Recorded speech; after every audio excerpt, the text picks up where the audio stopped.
తాగునీటి సమస్యను పరిష్కరించాలంటూ మహిళలు శుక్రవారం రోడ్డెక్కారు.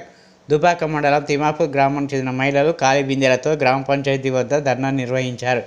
గ్రామ సమస్యలపై పంచాయతీ కార్యదర్శికి చెప్పిన సమస్యలు పట్టించుకోవడం లేదని ఆగ్రహం వ్యక్తం చేశారు. అధికారుల పాలనలో గ్రామం అస్తవ్యస్తంగా మారిందన్నారు. స్థానిక ఎస్సీ కాలనీలో మిషన్ భగీరథ నీళ్లు రావడం లేదని, నీటి సమస్యతో పాటు వీధి లైట్లు కూడా రావడం లేదని మండిపడ్డారు.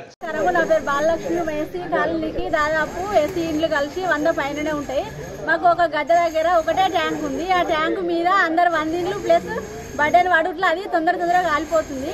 ఇప్పుడు సర్పంచ్కి ఇట్లా ఎవరు వాళ్ళు ఆధారం లేరు కాబట్టి సెక్రటరీ మేడం బాధ్యురాలు కాబట్టి మాకు సెక్రటరీ మేడం దగ్గరకు వచ్చి అడగడం జరిగింది. మేడం కూడా ట్యాంక్ పెట్టిస్తానన్నది, 2 రోజుల్లో మంచిగా చేపిస్తా అన్నది. కానీ మాకు భగీరథ నీళ్లు కూడా రావడం లేదు.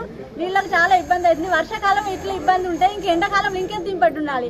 అయితే మన్నెనర్సా ఇంటి దగ్గర ఒక ట్యాంక్ ఉంది, కమ్మర్భూమి ఇంటి దగ్గర ఒక ట్యాంక్ ఉంది.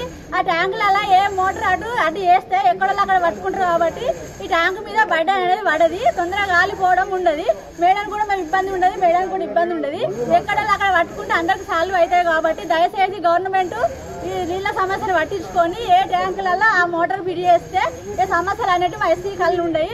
ప్లస్ లైట్లు కూడా సరిగా రావడం లేదు. వర్షాకాలం కాబట్టి ఇప్పుడు పాములు తేళ్లు అవి వస్తుంటాయి. ఇలా వేస్తుంటే 2-3 రోజులు మెలుగుతుంది, మళ్ళీ వెంటనే కాలిపోతున్నాయి.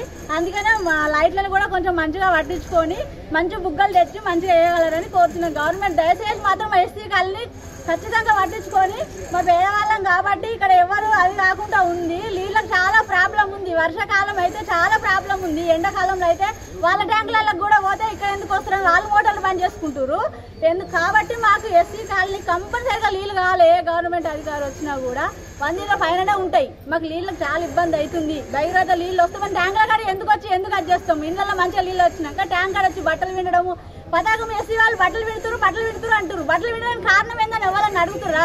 ఇంట్లో సరిగా ఇంటి నిండా నీళ్లు భగీరథ నీళ్ళు వచ్చినాక బయటకు వచ్చి పిండాలని మాకైనా అవసరమా? బజార్కి వచ్చి విండాలని ఎందుకు ఉంటుంది? భగీరథ నీళ్ళు ఇంట్లో అంగం ఉంటే బయటకు రాలేము కదా. అవసరం ఉంటే రానప్పుడు నల్ల నీళ్ళు రానప్పుడు ట్యాంకర్కి వచ్చి పట్టుకుంటాం కాబట్టి మాకు నీళ్లు రాకపోవడం వాడికి కారణం అది. ఇప్పుడు వేరే వాళ్ళేమో పైపులు వేసుకుంటాం, పైపులు లేవు. డైరెక్ట్ పట్టుకోపోవట్ల జనాలకు ఎస్సీ వాళ్ళు వచ్చి బాగా పట్టుకోపోతున్నారు, బట్టలు వింటున్నారు, పాడవస్తున్నారు అనే ఉద్దేశం ఒకటి జనాలలో అదైపోయింది. మండలం దుబ్బాక్, జిల్లా మెదక్, సిద్దిపేట. మాకు నీళ్ళు రావడం లేదు, నెల అవుతుంది. గ్రామ పంచాయతీ పోతే మేడం పట్టించుకుంటలేదు, సర్పంచ్ పట్టించుకుంటలేడు. మాకు చాలా ప్రాబ్లం అవుతుంది నీళ్ళ గురించి. ఇది ఒక గవర్నమెంట్ మాకు కొంచెం హెల్ప్ చేయాలని ఒక మనవి. ఈ మిషన్ పరిగెత్తుతుంది, నీళ్ళు లేవు.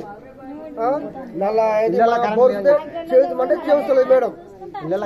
వాటర్ ట్యాంకుల బోర్ మోటార్ ఎత్తలేదా? లేదు, లేవు. బల్బులు వస్తున్నాయా? బల్బులు లేవు. ఎస్సీ కాలనీ మొత్తం